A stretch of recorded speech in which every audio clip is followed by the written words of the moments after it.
Hello, everyone. Thank you guys so much for joining us for another episode of IV Games Weekly. We are so pumped to have Alex Radcliffe with us today. Alex, we've been friends since the Veiled Fate campaign launched. Really excited to talk to you a little bit today. And of course, I'm joined by Zach Dixon. Sorry, Zach, I completely. I am also. It's not a big deal. It's really, Alex is the real deal, the real reason we're all here. So this is great. But me and Alex talked about Veiled Fate right before we did the light addition to the campaign, and then after, right? Yeah, I think I reached out, or you reached out to me actually. You reached out to me before that was announced, and we scheduled a call or whatnot. And then you're like, "Hey, by the way, got an announcement coming, and we can talk about that when we're on the call."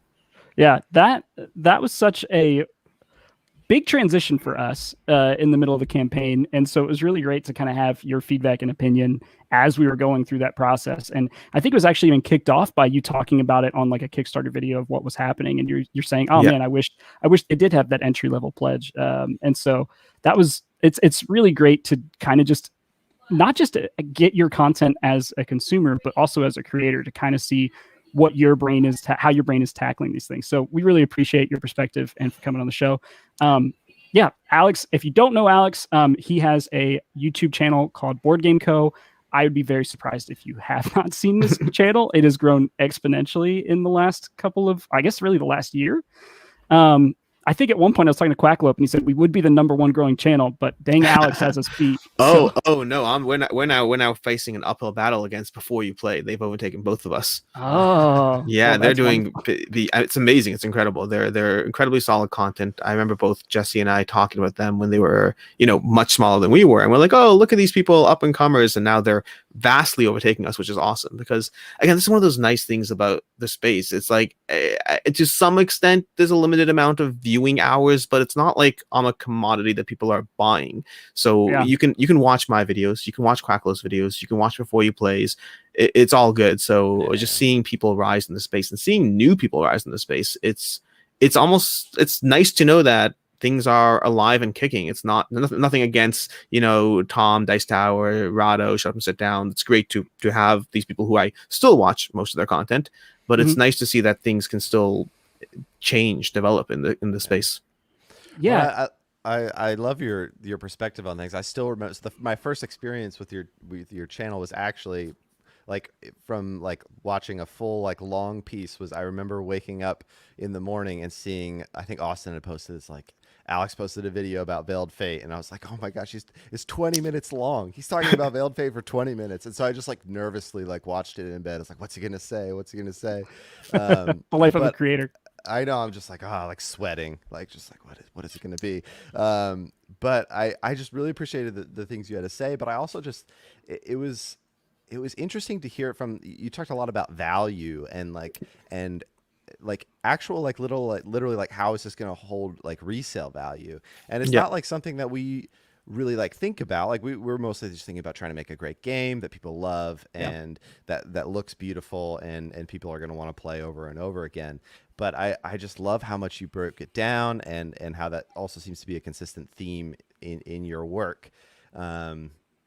So yeah, I mean, I would love to talk a little bit about that, just in that perspective that you come from. Do you think that is because you also sell games as well too?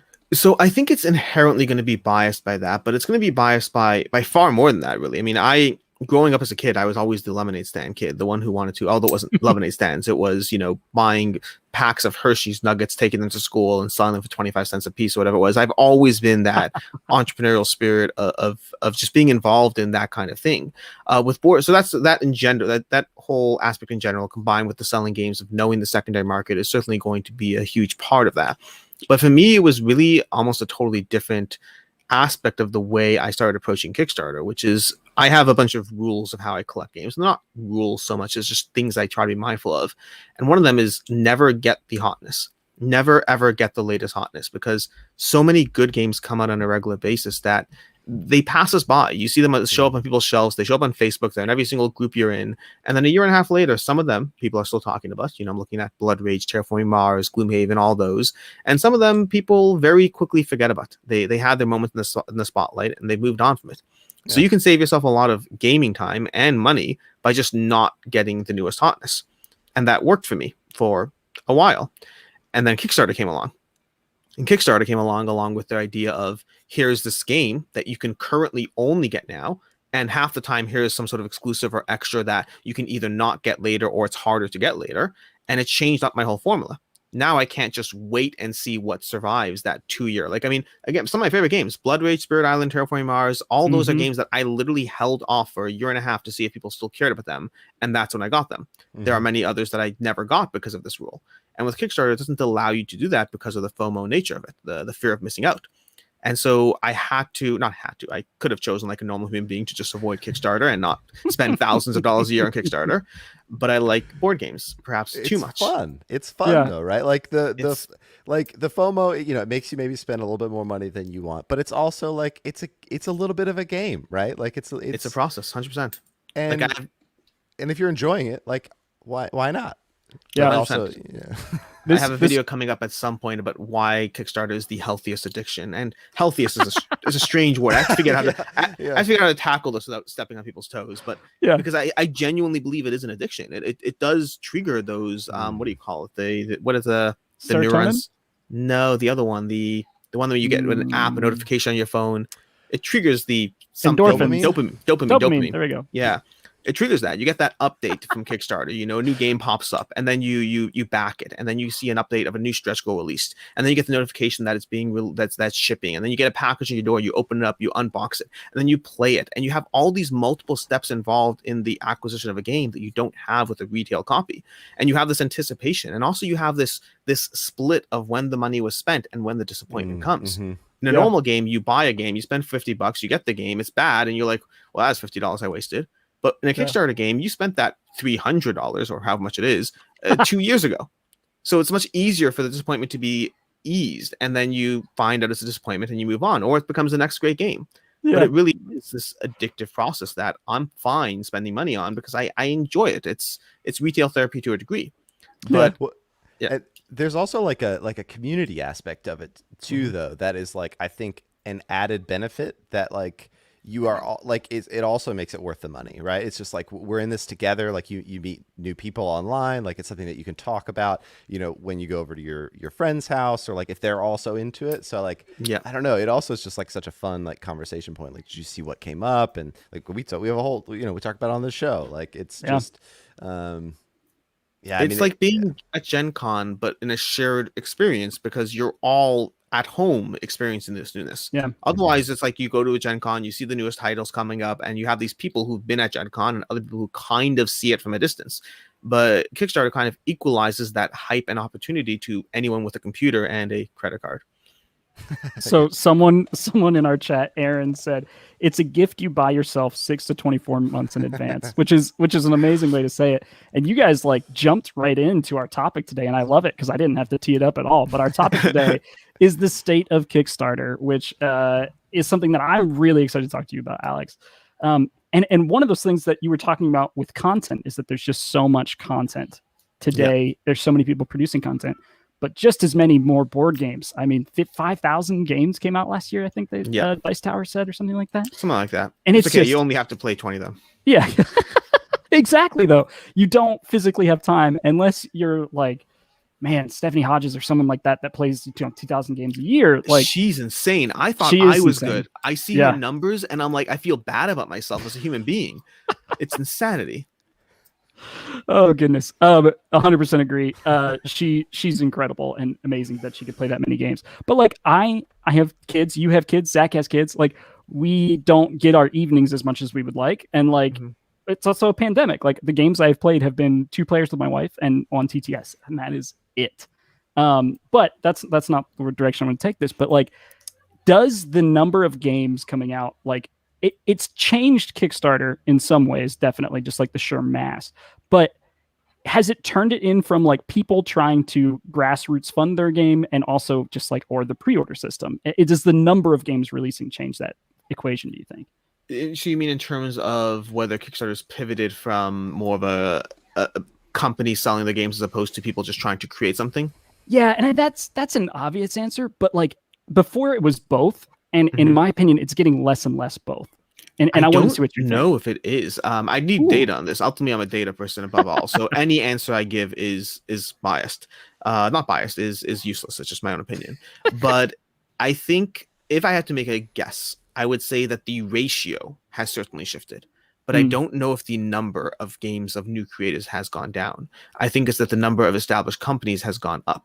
That's just an instinctive answer. I don't know for sure, but I mean, I still see a lot of grassroots games. I still deal with prototypes or playing games for grassroots small individuals who are making something out of the basement. I see that a lot. Yeah. And the number of them that I refuse to pay attention to, refuse is probably a strong word. The number of them that I don't pay attention to because there's 50 people backing one, and I'm not going to pay that much attention to that. Right. There's a huge amount of those.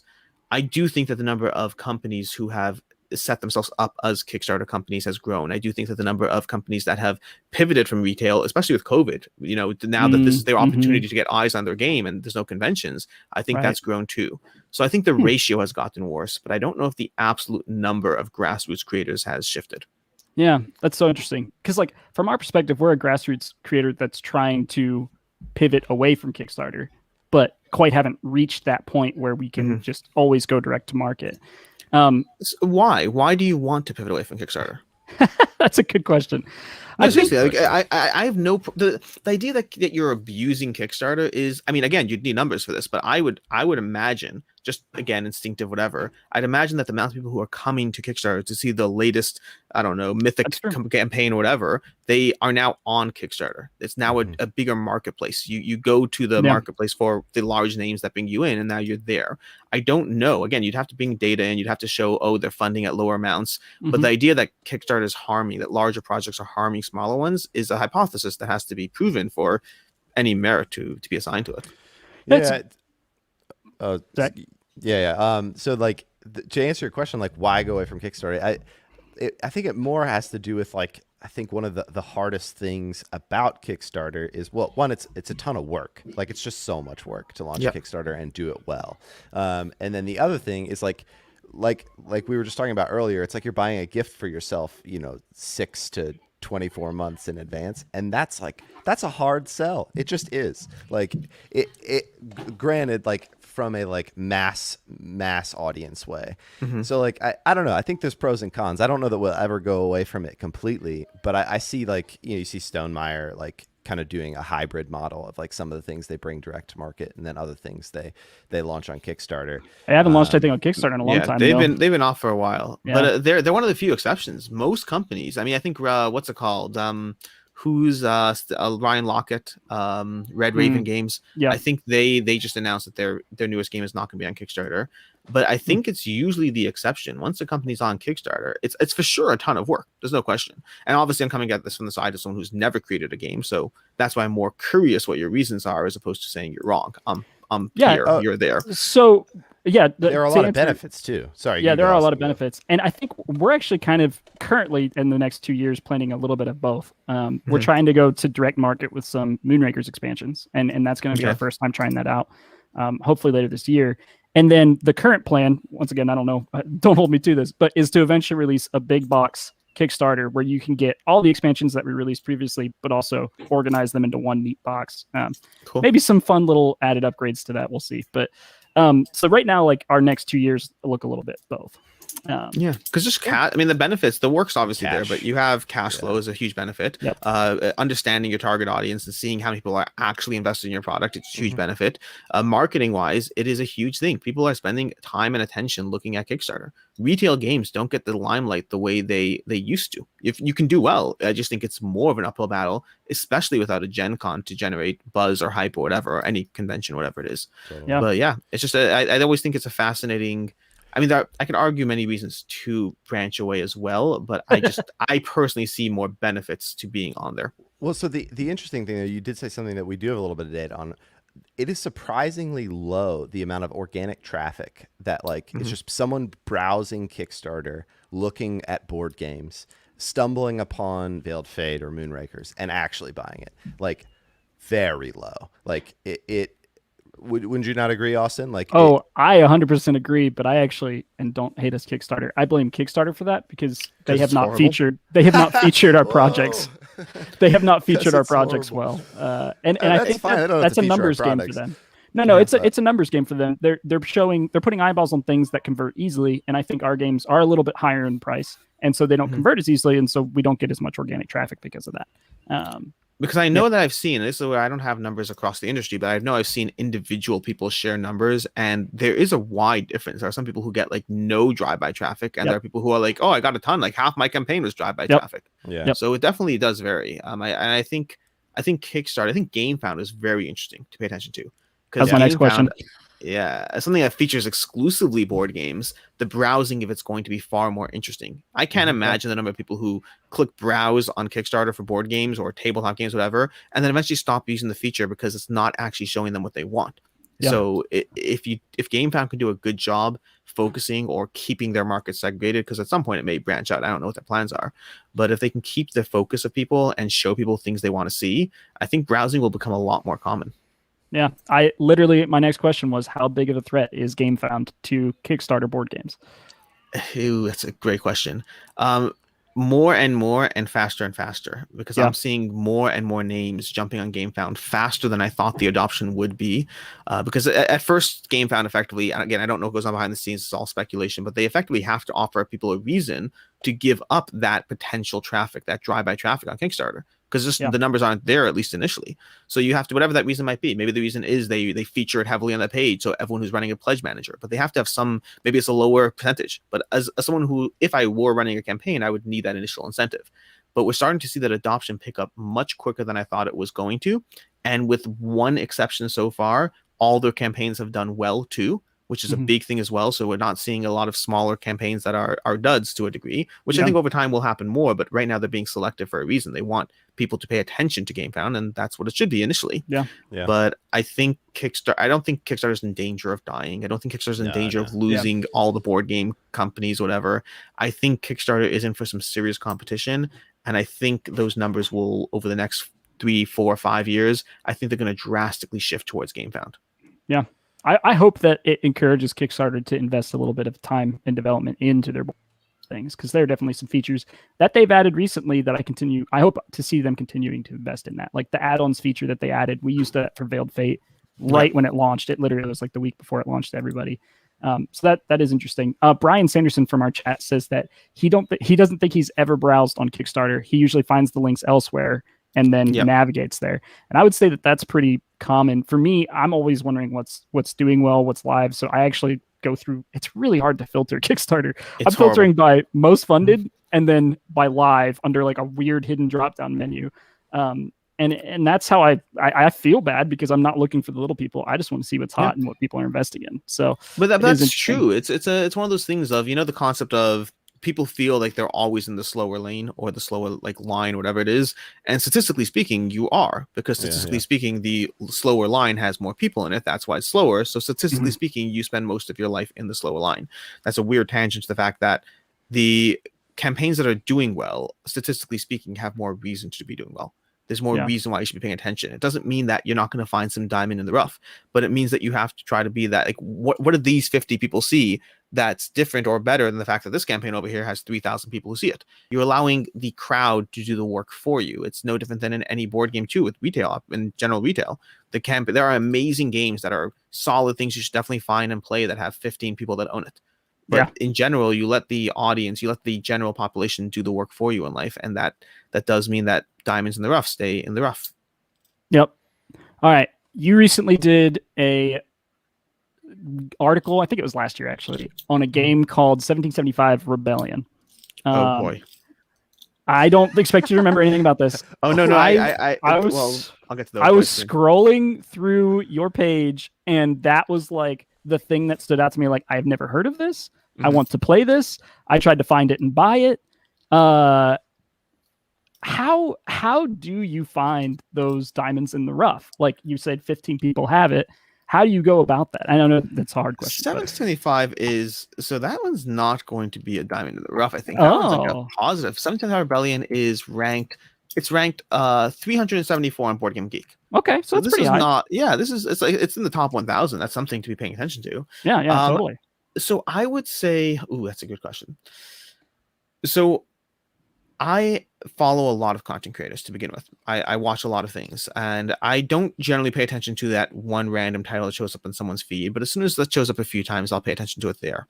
That's gonna be one thing offhand. So if I see that, oh, Dice Tower just covered something, and then a month later I see, I don't know, Quackle covered something, whatever it is. If I see a title that doesn't just appear to be talked about once, I'm already paying more attention. I'm on Board Game Geek a lot, so I always see the sidebars and the hotness and the ads and whatnot. I run Board Game Co, so I buy, sell, and trade board games. So I get a lot of things passing through that I'll be conducting a trade with someone, and I'll see a title pop up, and I'll be like, oh, hey, that looks interesting, and then I'll look into it a little more. So I do get more. I would argue that I have more general exposure to board games than the average person, and I think general exposure is what's going to do it. It's easy to jump in the hobby and then just be inundated with everything new, but how do you find the older stuff? We're all going to have our point, our year that we jumped in, and we'll always be more familiar with the things after that year than the things before that year. That's so true. That's really good. So I don't remember how I actually found that one. Is the short answer. But I can't believe it's ranked so high, and I haven't heard of it. But that's amazing. I mean, this is like top of my list now. Oh, anything in the top 1,000 on Board Game Geek, I'm just going to know almost inherently. It's just because of how involved I am in the general space. So people on a regular basis. Like sometimes I watch content creators and I'm like, okay, great, you're talking about a game, but people know about the game. So like I don't really care so much, but people know. But lots of people don't know. Lots of people aren't as exposed as I am. Oh yeah. I mean, 1,000 games. That's a lot of games. It's a lot of games to play through. Do you think how many of the 1,000 games in the top 1,000 you think you played? If I had to just guess off the top of my, I'd probably say maybe 60%. If I have to guess, might be lower than that. It might be because in the top 100, I think I have like 90 of them or 92, 93, something like that. But that's the top 100. In the top 1,000, now you have me wanting to do this. Yeah. But I want to go through it and. No, just not even top 100. I want to play them all, but I want to see how many I've played in the top 1,000. But I would imagine it's over 50%.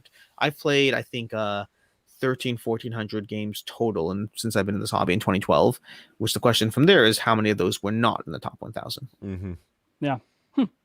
That's interesting. Me and Zach definitely have not played 1,400 games. I feel like I'm doing all right in like the top 200. I went to between 200 and 300. There are like so many like solid games in there that aren't on that first page that I'm like, oh yeah, I played a surprising amount of these. But as soon as you get past like 300, I'm like, oof, I got some catching up. How long have you been? How long have you been in the hobby, both of you? See, that's a hard question to answer. We've been playing games like Cosmic and Dominion and such since, I don't know, 2012, 2013. But we didn't take that extra step of actually like diving in until around when we started working on Moonrakers, which would be like 2017, 2018. So, So yeah, that's just a lot of time. I mean, I've been playing games since 2012, and I've been running this as a business since 2014. I've been doing content creation for like, a year and a half. All these things add additional layers of knowledge. I mean, I went from playing, I don't know, maybe 100 games a year a while ago to last year I played like 170 new games. This year I'm on track to play like 250 new games. It's just become more and more involved. I remember I used to see Rado like saying things like, oh, well, I just played a game, so on to the next one, on to the next one. I was like, don't you ever replay games? And don't get me wrong, I do replay games, but I'm like, I understand it more now. It's the more you dive into this type of stuff, the more you play a wider variety of things as opposed to in-depth as much. Yeah. I love playing the first playthrough. I love just like first playthroughs of games. So many of my games I've only ever played once, and it's not a knock on them. It's just like I love like learning new games is so fun. Like, I feel like it just expands your mind a little bit in fun ways. This is something I have planned as a video as well about the idea that we look at board games differently than we do other mediums. No one expects you to rewatch 90% of the movies you watch. No one expects you to reread 90% of the books you watch. We treat most forms of media as a form of consumption, and video games too. Video games, you play a video game, you move on, you go to the next one. We have this perceptual difference with board games where it's like, why is it cult of the new, play the games that are great and love them, play them again and again. And don't get me wrong, I have some games that have been in my collection since 2012 that I have played again and again. But there's nothing wrong with watching a bad movie or a mediocre movie and then never watching it again. There's nothing wrong with playing a mediocre game and never playing it again. And I enjoy that experience most of the time. But the ones that I want to keep and play again, and the ones I want to make time for when I have all these new, fresh experiences that are intriguing, those have to be the best of the best. Yeah, I love that answer. Yeah, and it's interesting that you bring up kind of that replayability and that desire to keep going? Is it something across all those games that you want to keep playing that ties them together, or is it different for each one? So it's funny you asked that. Over the past month and a half, and this is another video, you'll see a trend. I always, whenever I have an idea for a video, it goes in like a list, and then I eventually get to them. So every conversation is sort of a video I have planned. But a video I have planned that I've been working on for the past 2 months now is I've slowly been trying to find those commonalities of what makes a game special for me. And it's because of I did a video together with Jeremy Howard a while ago where we talked about, well, Kickstarter. And then towards the end, he's like, oh, we should talk about what makes the game fun. And I was like, that's a good conversation. And so big conversation. Yeah. So I started doing that. I was like, well, what makes a game fun for me? And I started putting together 10 different things 10 because all videos are 10, but if it's different, I'll adjust it, but it happens to be 10 right now. 10, actually, I think it's 11. I think I found an 11th of things that make a game fun for me, the commonalities of why I enjoy a game, and whether when I'm looking at a game that I rank incredibly highly, it usually checks off a bunch of those boxes.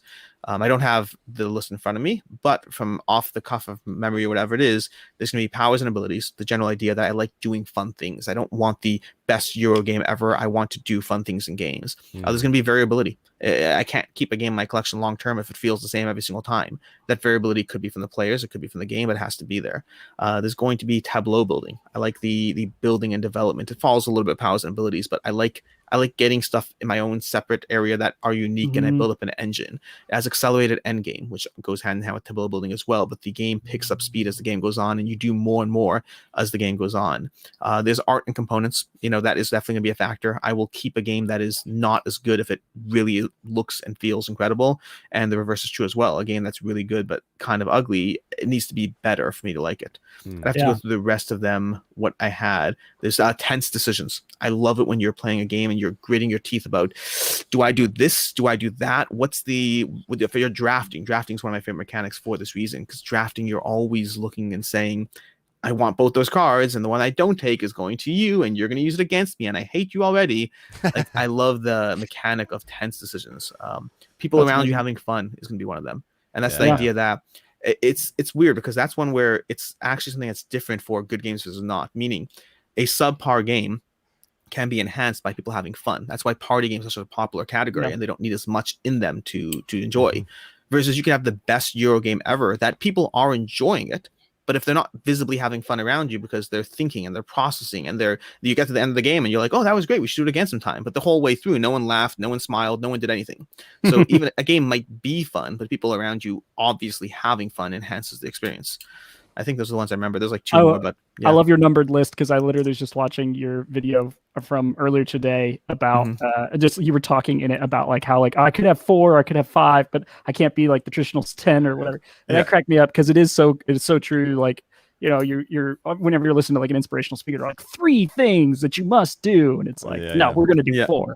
That question, I love your answer, and that was incredibly in depth compared to what I was expecting. You had like literally a list of things. Zach really, I know, identifies one of those is that the other people having fun. Zach loves to curate experiences, so that probably gelled with you.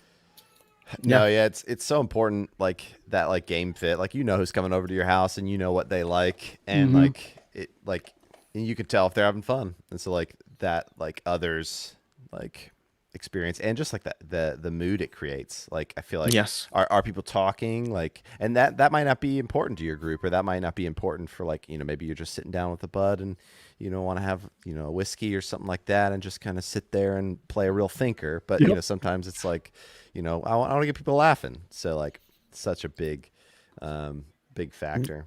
I always find shared experiences are so fascinating and underrated, but like I find it fascinating that people process a game differently, and they will have different opinions about games. But within at least my group, and maybe this is just my own group, but I don't think it is. Within my own group, I find 90% of the time we walk away with the same opinion. Meaning we play the same game, we're affected by the emotions and the experience at the table. And even though, whatever game is, pick game X, people will defer on their opinion again and again, left, right, and center. But within our group, we agree most of the time. Yeah. I think there is something about the shared experience that drives everything about the game. Totally. It's sometimes me and Austin disagree, though, because Austin will screw me over in some way that feels very unfair to me, and then I'll be like, very grumpy at Austin because he beat me. And That's and not he'd be like, very often. This game is amazing, and I'll be like, no, this game is terrible because like that didn't feel good and that was unfair. It's a bad game. Get because out of my house. Whereas I think it's a great game. All right, so we answered what for you makes a great game and some of the things that are shared between those. Next question is from Hooper Nikau on our Discord. He said, have you noticed a trend in the types of games or features those games have that do well on Kickstarter? I mean, the obvious answer is miniatures, obviously. The types of games that do well in Kickstarter. So miniatures are going to be the first get out. I mean, like you'll see titles that don't need miniatures that throw miniatures in because miniatures sell. Exclusivity is going to be a big thing as well. That's going to be anytime something exclusive, whether it's miniatures, whether it's whatever random marker there is, whatever something is in a game. Exclusive games tend to do well. The ones that don't tend to do well are smaller ones offhand. Anything that's a smaller title, it's just harder once you factor in the shipping, once you factor in all these aspects. There's not enough shine to them. I mean, you can buy a game off the shelf from your local retailer that's just a deck of cards and it's fine, but on Kickstarter it doesn't feel premium enough. So I think I'd have to like look through it, but miniatures is the obvious answer. Just the data will back it up. I'm not even worried about that in the slightest. But the other things, I am curious what I think heavier games and miniatures, I think will do well in general. I mean, you just look at the top couple of games, and I mean, right up there is Frosthaven, which fits your bill perfectly. But obviously, we're talking way broader than that. But if you look at the top 10 of all time, I think like 8 or 9 of them are miniatures. I think Exploding Kittens would be the one that's not. Yeah, I was gonna say.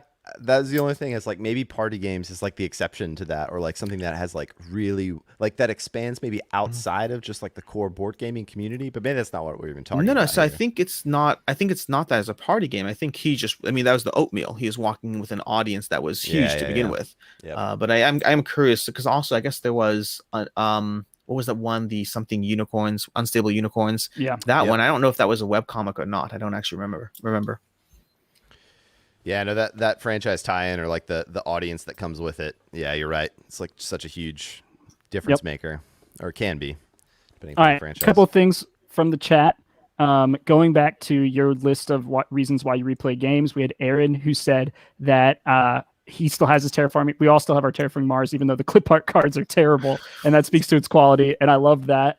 And then we had a couple people talking about just kind of that feeling of other people around the table enjoying it. And it brought up something that I thought was really interesting from Arcane Theory, who said Root in particular comes to mind, especially for new players. That is not a good game for that because it is so hard to teach them the asymmetry. And I feel that just because we've owned Root for a while and we still haven't played it because we don't want to take the time to learn it because it's just we haven't had the time to learn it. So. Root is a game I actually got rid of. I loved it. It's one of like a handful of games that I loved it and got rid of it. And it's because it was every time a new player came to the table, we just weren't going to teach them 5 new factions and get them up to speed and all that. I actually got it back because of COVID. I got it back because our game group of like roughly 20 people with people coming in and out on a regular basis, it shifted. We went into complete lockdown in March or last year, whatever it was. And then about 4 or 5 months later, when things started to slowly open up and relax, our game group basically limited to 4 people. It was myself and 3 others, all like semi-social distancing with just each other and no one else. And so we had a consistent for the past year now. We haven't opened it up yet. We're slowly getting to that point because of vaccinations, but we haven't made that decision. But for the past year, my game group has been 4 people. And I was like, it's time to get Root back because now I could just play it again and again with the same 4 people. And it's a great game. It just, I don't like that hour of rules. Easy rules, but a lot of them. Yeah. Zach touched on this a little bit at the very beginning, but one of the things that initially like made us really interested in your perspective was how you assessed value. And one of our Kickstarter or one of our Discord members saw the same thing. And he was kind of wondering if you had a game that you didn't expect to hold its value, or like what game has held its value best over time for you? So what game has held its value best? So this is an interesting question. I'll tell you why it's an interesting question. Because the ones that are the likely answers there are not necessarily games I'm getting rid of. Meaning the concept of holding its value, which is to sort of answer a question we never really fully got to the end, is I want to get new games. And so I get tons of games on Kickstarter, and the ones that are not a fit for me, I would like to be able to get rid of them without having spent $6,000-7,000 a year on Kickstarter that's going down the drain. So it's specifically, it's like I get the question a lot, like, oh, why do you care about the value? You know, you should just play games because they're fun. I want to play games because they're fun. I love them, and I also don't want to go broke. So I combine the two, and so I focus on the value specifically because like there is no price tag, almost no price tag. There's no price tag that a game can have. If I like it, I want it, I get it. I'll get the expansions. I'll even overpay for it on Kickstarter just from that small percentage chance that it might be exclusive or hard to get. Once I know I like it. But it's only when I don't know I like it that I look at the value. So I guess the question is like, what games in my collection that I don't even realize or just know but a second hand? Because usually I get rid of a game pretty quickly if I don't like it. So I'm trying to think about something that has held its value particularly well. I mean, Blood Rage, the original Kickstarter exclusive, is going to be one. That one held its value for quite some time. Like people, that was definitely a sleeper hit. That was when Kickstarter was, or Come On was really just starting getting their games out the bat, and like those exclusive, like $100 pledge there sells for like $300-400 in the aftermarket. That's gonna be a huge markup. I'd have to think about it. I have to look at my collection. I'm sure I have other games that are fairly expensive, that are fairly old and have done well. What's it called? Oh, Chaos in the Old World. That's gonna be the best. Okay. Chaos in the Old World is likely the game in my collection that, because I also have the Horned Rat expansion, it's basically about $400 or $500 worth of game right there. Wow. Yeah, that's gonna be a big one. Nice. All right, good to know.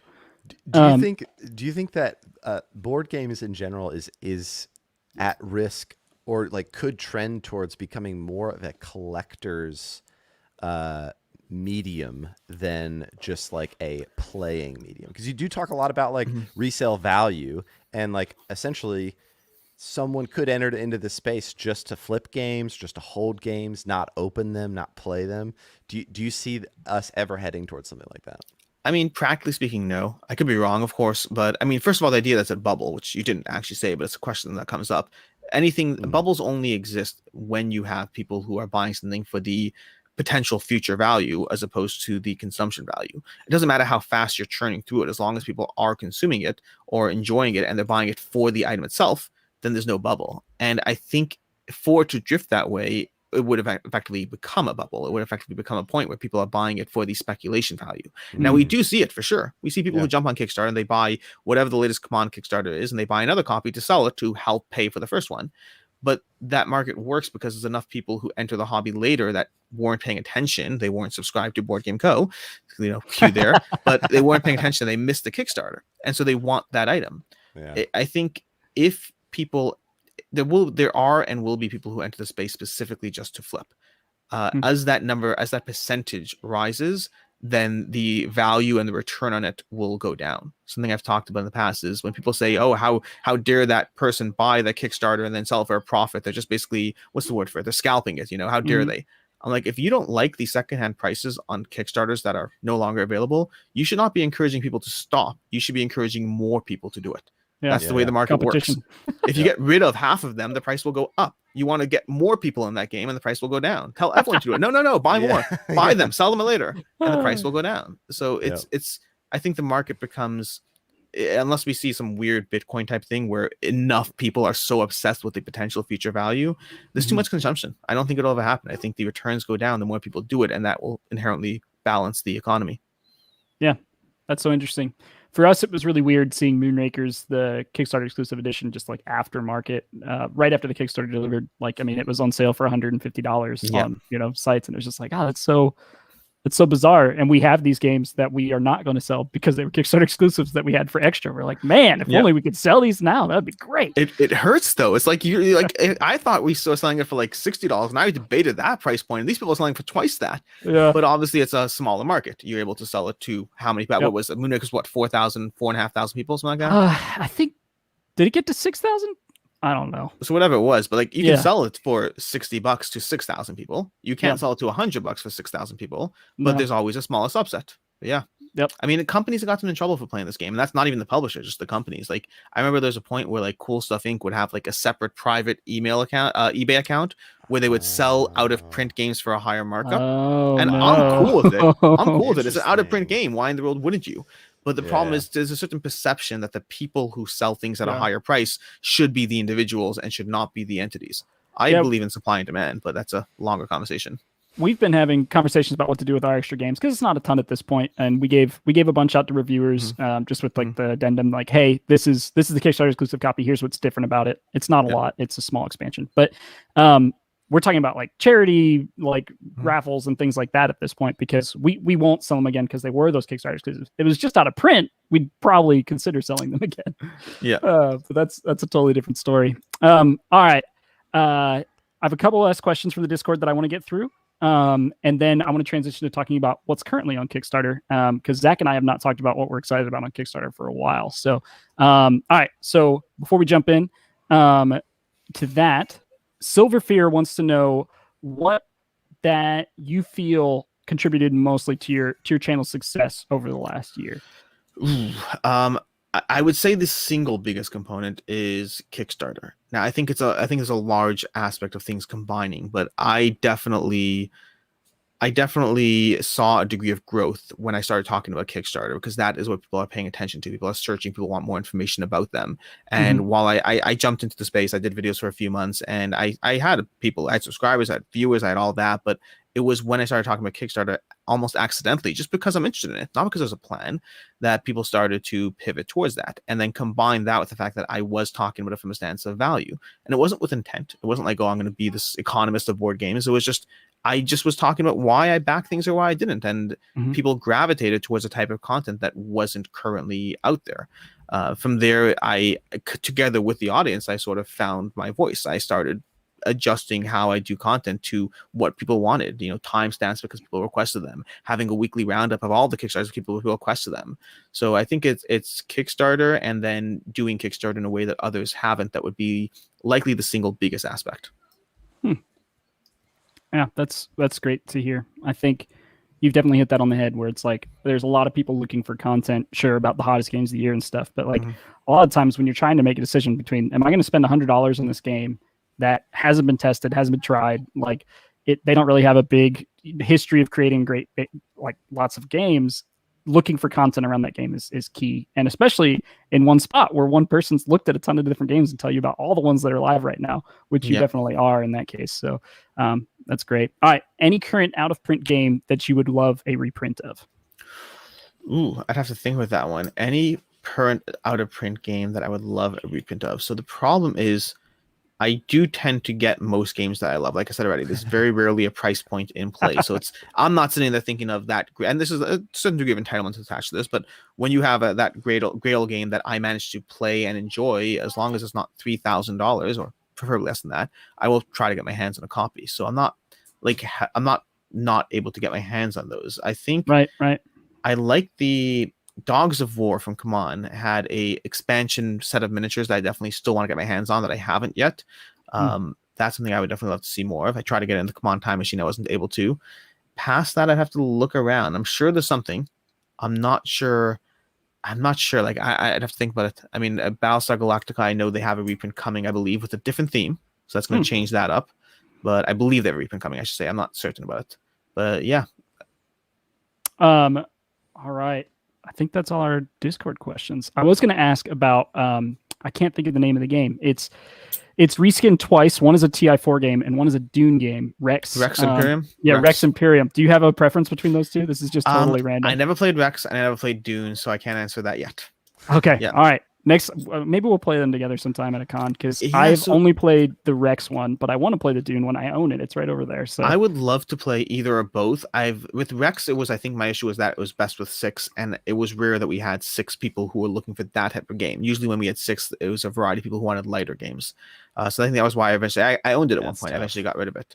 But then, and Dune, the original didn't look particularly pretty, and the reprint, I've seen enough complaints about. I think it was a game that was probably amazing for its time, ahead of its time. But I think in comparison to the games that exist now, just my own perceptual bias from what I've seen, it doesn't seem like it really holds up. It seems like it was great for its time, and now we have other games. You may have even done a video on this, but Dune Imperium or Arnak? Dune Imperium or Arnak. I did a video comparing that and Arnak and Endless Winter. I'm actually currently, as we speak, 3D printing a set for Arnak with my new 3D printer that I just got. So these are little Arnak holders over here. Nice. But upside down. There we go. Nice. I'm going to paint that wood. That's going to look awesome. Yep. But to answer your question, Arnak. Absolutely Arnak. I think both are excellent. I own both. But I just like Arnak more. I feel like I'm churning through things when I play Arnak. I get my deck. I have, like, it's vividly painted or whatever. The art is vivid, it stands out. I was going to ask you about component quality on Arnak. Component quality on Arnak, I think, is much better than Imperium. I think, for my own bias, but Imperium is a solid game. I would never turn it down, and I do own it. I rank them both very highly in my collection. I have Imperium, and I played it on TTS first, and then I got the physical copy because it was before it was shipping, and I was disappointed by the quality of the components. And so that immediately was like, all right, well, a lot of people compare this to Arnak. I need to get Arnak and see if I like the quality of components better, because that might affect which one I keep in my collection. So, component quality and visual aspect, Arnak is hands down better. There are aspects that I think Dune Imperium is better at, but overall, Arnak wins for me. Good to know. Cool. All right, Zach, you got any questions, or should we jump in? No, let's go for it. I'm really surprised I managed to avoid in chat. There is a group of people that I have played Rex with, Alex, and I made a gaffe that we would have won the game had I played correctly. And it was like 2 a.m, and it made us play for like another half hour. And everyone was like, no, we're not playing for another half hour. We're just done. So we actually never finished the game because I literally I had 2 cards in my hand and I played the wrong card because it was 2 a.m. Anyway, nice. I'm really glad no one commented on that. I don't know why I brought it up myself. All right. So let's jump in and talk about these Kickstarters we're excited about. I'm going to go first. Mine is John Company. This is a second edition, by the way. It's a second printing. And I am very curious just about kind of like that time period. And that's also a touchy subject that we'll get to in a bit. But I'm actually playing a Admiral, like general RTS game right now, where you're like a fleet of ships and you're landing troops on places. And like it's a little bit focused around the colonial America. And I just love that time period. So when I saw this on Kickstarter as the second edition, I just was really excited to take a look at it. And obviously focused on British East India Company, focused on India, it looks like, for the most part. And I have not played the first edition, so I'm basing my opinion on this just totally on this Kickstarter page. But one thing that I was worried about was the East India Company really had a very sketchy past. And so it definitely is not something that I would play with my child without explaining it. Well, first off, my child is 2, so when he's 10 years older than he is now. Yeah. They did touch on that a little bit in this section here, talking about how it's a very touchy time, and there are a lot of things about imperialism, colonialism that are very bad. And so I'm curious to see what all is in the game. So I'm excited to get this. We did back this to play it and see how much of those themes matter, and whether it opens up conversations or whether it just kind of glosses over them and normalizes them, because that's the really big difference for me in a game in this time period. But yeah, I'm excited to try it out. It is a longer game. I believe it is, 90 to 240. So it's probably not one I'll be able to get my wife to play, but hopefully I'll be able to get Zach to play it with me. But this one has a huge audience. So Cole Early, and between this, Pax Mirror was the last like reprint edition they did. I think both John Company and Pax Mirror were originally printed with a different company whose name I'm blanking on, but then they were reprinted over here. Their second editions over here. I mean, I played Pax Mirror. I liked it a lot. I didn't like it enough to own it. And John Company, something. Maybe it's the time period, maybe it's the art. I'm not pulled in enough by this one. I believe it's an incredible game. All the rankings would indicate it is. It's going to be a heavy game, just to make sure you're aware of that. I like heavy games. It's going to be a very heavy game. Speaking of games that do well on Kickstarter, heavy and minis. Yeah. So this one is in the heavy category. It's like a 4 point something on Board Game Geek. It's up there. All right. Wow. But yeah, it's one I'm happy to play at some point. Not pulled in enough to back this one. I agree with you on art. I think there is something neat about it because it's very time period-esque, but this is all about the setting for me, and the curiosity around how they handle the tones of that time period. So, well, I'm excited to get it. We'll see. Zach, you want to go next? Yeah. I was looking through, watched quite a few videos, and I think the one, as far as Kickstarter's live right now, Magna Roma probably drew me in the most of what I've seen on Kickstarter. It is a city builder, kind of tile placement. You've got your own personal city in front of you. You're placing tiles to kind of maximize points. Got some really nice these like clean white, like ancient Roman miniatures, which I thought were really nice feeling. I love like puzzle elements like inside of like a little bit heavier game. It doesn't seem like insanely heavy, but like I love the fitting things together. Also, just building cities is a theme in general I like. Brings me back to, I don't know. It's nostalgic, like playing Age of Empires or something. Just like has that feeling, and that's what drew me in about this. But Alex, you've played this, right? Yes, this is one that is on the, at least base game is on the lighter side to a degree, not to an off-putting degree. It's fun, it's great. I did a video of playing it and reviewing it, all that. But also, first of all, I'll note that lighter game, and they managed to throw in miniatures to help compensate for that. Unnecessary, but pretty, very pretty. Yeah, I mean, it makes me want it, so it's working. Yeah, and I'm very intrigued for what the expansions add, because the expansions really look like they add a lot of interesting choices and depth to the game. It's already a solid system. You place down a tile, depending on how things connect, you get different benefits, and you're trying to manage those benefits in different ways to try to basically make your way towards the win. And the base game alone, already solid. I'm very curious what the expansions add. This is one that I am backing. Nice. Yeah, we're backing it as well. It says back up there in the corner because this is not connected to our Kickstarter account. Our streaming computer is not connected to that. So, we are backing this game. I think at the deluxe pledge, Zach, because I wanted you to have all those nice buildings. I didn't want you to feel left out. So why not the all-in place? What does the all-in even have? I can't the remember. all-in has the metal coins. Yeah, I mean, and then it has some other games. I think. The mini expansions. Yeah, that's what I wanted. Mini expansions. Dang it. Well, I don't. Sorry. I don't think I knew that the all-in pledge came with metal coins. Our followers know that we're suckers for metal coins. So maybe we'll have to up that. Dang it. All I'm saying is, for me, without the expansions, this is one that I can recommend, but probably wouldn't keep long term. With the expansions, I'm hoping it is a keeper. Dang it, Alex. We're probably going to update it. No, it's fine. I'm sure this is what Kickstarter does to you. This is the problem. You can't make informed decisions based on rational reason. It's in front of you, and it's now. You have to decide now. I would say, and I think you would agree, it is, in most cases, if you're kind of like, do I need that extra thing? Am I going to love this game? It's generally better to go bigger and then sell the whole thing if you don't like it, rather than keep the medium version of a game you don't really like. Absolutely. That's how I feel in general. Very self-serving for someone who makes games and have massively ridiculous things like wooden. No, I love it. I want this quote captured on your next. I'm going to bring it up next time I cover the next Ivy Studios campaign. I'm going to come back to this video and this quote, and Austin saying, "If you're on the fence, like, it's better to go all in. Just get everything." I'm going to link. I'm seriously going to bookmark this video. So the wood board, I will say, has led to some FOMO that I was not expecting. So there's I was like, who's going to buy this? Yeah, I didn't think people were Who's going to buy two different ones? Yeah, we had multiple people buy two different ones. I know you did. I guarantee it. Yeah, I don't think I knew that. That is. I don't know your numbers. I just guarantee you there's someone out there who wants both. Yeah. So the way it is. We had an issue where we had to place an order for wood, and there's a wood shortage right now because of the pandemic. Yes. And so it was like a very much like, we can get exactly this much wood and we're bordering it now and we can't order anymore.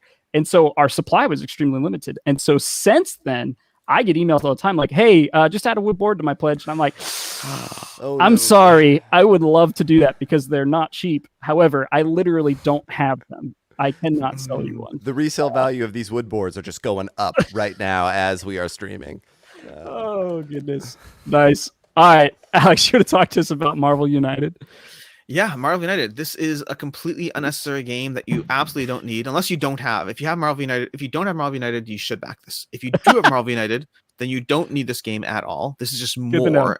Now, I think it arguably is better. They are improving some things and adding some aspects to the game that I think I will enjoy. But I mean, do you really need more Marvel United if you went all in on the last one? There's so much already. That said, speaking of, I remember earlier in the call, someone was talking about playing games with their kids or whatever it is. I've been playing this one with my 6-year-old and having a blast. It's one of the few games. Like my daughter, who's 9, plays a lot of games with me, but my 6-year-old and my 7-year-old don't play as many. They enjoy some, but not as many. And this one, he's just been having fun playing down cards. And before people get too fixated on that, I've also been playing it with my wife and people on a group, and we've all been enjoying it. It's light and simple, but also engaging and fun to play those cards around the timeline, play your abilities, attack, rescue, move, do all that until you eventually get to the end, win or lose. And it's chibi miniatures in the Marvel X-Men universe. So I'm interested. Yeah. I like Marvel a lot. I would say I would probably not buy the X-Men first. I would go for the base Marvel just because I like that more. Yeah. I have not played this game. Would love to. Do you have a favorite character that you have played in either version? So I would probably say Yondu in Marvel. I haven't played X-Men, so I can't comment on that. I would Right. probably say Yondu from the original Marvel. He has his whistling arrow that goes around the whole board until it stops killing people, and then it basically falls apart. So I just like the idea of playing that card. And all the characters have like generic cards and then 3 specific cards that give you abilities. Now again, I do think X-Men is probably going to be a slightly better game. The characters, the IP might be less familiar, especially to those who are interested in the MCU more than they are comics in general. So I think the IP might be a little weaker, but I think the game is going to be a little stronger. Nice. Oof. Really into those miniatures. They look great. They are, yeah, absolutely, and they're adorable. I mean, I've had them all on the table. I've unboxed them. My kids play with them. It's chibi Marvel. You can't say no to that. How do you make a mini called Death look semi-cute? That's a hard ask. Yeah. I'd like to be in that. I'd like to be in that design meeting. Just like, hey, can you make this character cute? Sure. What's its name? Death. Oh gosh, that's wonderful. All right, we're gonna do some really rapid fire questions for you, Alex. Here, Zach's gonna do it in a second, but I forgot to talk about the giveaway. Great. Yeah, you're dun, dun, dun. I forgot to talk about the giveaway. So I asked Alex this morning. Deep giveaway. Yeah, I said, can we do a $50 giveaway to Board Game Co., which, if you don't know, is a store that you can go to that Alex runs. It's just boardgameco.com, boardgame.co. Boardgameco.com. All right, sweet. And I was like, hey, can we get buy a $50 gift card where we can give that away in the stream? And he was like, make it 100 and I'll do the other half. So thank you so much for doing that for us. And would just really, I mean, I would like to win this. I don't think that's allowed. But really, really pumped for that. If you would like to win this $100 gift card, the way to do that is to comment after the show, and you're going to use the word mischief. So mischief is the code word for the giveaway in a comment, not in the Kickstarter stream right now, but in a comment after the show. You have until Monday evening to do that. So if you haven't watched it live, please do that comment this weekend, and we will do a drawing for that on Monday. But yeah, have to use it in a sentence, and yeah, no reason why we picked that word. That's not alluding to anything. It's not one of the words of the title of our next game. No, definitely not. Interesting. I was wondering what the word was for. Interesting. Yeah. And you said it ends when? When does the giveaway end? Monday night. Cool. Probably like 9 Central is I might do the drawing that morning, but we'll kind of cut it off Tuesday morning. So yeah. All right. Zach, take us away. Round of quick questions to close us out. So first up, Alex, meeples or minis? Minis. Most recent game played. Last game you got to the table. Distilled on TTS, upcoming Kickstarter. Okay, very cool. Highest valued game that you own. This is a question. Does it include expansions or base game alone? Oof. Includes. Okay, includes. Okay, so for including expansions, it's likely going to be all the Zombicide behind me. There's literally like 5 different Calyx cubes full of Zombicide, probably about around $1,000, maybe $1,200. Wow. Okay. All right, game you have not played but own. Of that subset, what is the game that you're excited about most? Game that I have not played but own that I want to play the most. Oh, there's so many. This is a hard one. Why'd you do this to me? Possibly Sky Tier. Sky Tier. Okay. Yeah, it's a mobile style game. And then this is don't think about it too hard. Don't just like right off the bat. Your favorite board game? Terraforming Mars. Nice. Wow. I'm guessing you went all in on that most recent Kickstarter. Oh, absolutely. Yeah. I'm supposed to tell you something from Quackalope. He has been commenting. He said, I'm going to win this. This $50 is all mine. I can win 100%. Mischief. Got it. Done. All mine. Don't even try. Did he comment mischief in the wrong area? It's not the right area. He said, I am fully eligible for this giveaway. No one correct him. He said, I sent Alex a photo of me watching him. So there's Quacklow right there. Love it. Quack, thanks for tuning in. It's great to have you. He's doing some work on some Veiled Fate stuff for us that I'm very excited about. So I've heard. He's doing some deep dives into some Veiled Fate lore. Speaking of Veiled Fate, I got a sweatshirt on. I forgot about that. Oh, nice. Every time I try to talk to the guy, he's like, no, I gotta work on my Veiled Fate lore book. Gotta get that taken care of. It's got time to watch this YouTube video though, so I don't know. Oh goodness! All right, comment Mischief after the stream ends, and you will be eligible for that. We'll do the drawing probably Monday night, Tuesday morning, and then yeah, thanks guys so much for watching. Alex, thank you so much for being here. Just really been a fan of your work and excited to keep talking to you. Yeah, absolutely. This has been a lot of fun. Thanks. Yeah. All right, guys. Thank you so much. Oh, all right, everyone. I'm going to stop saying guys. I promise. All right, everyone. Thank you so much for tuning in. See ya. Bye.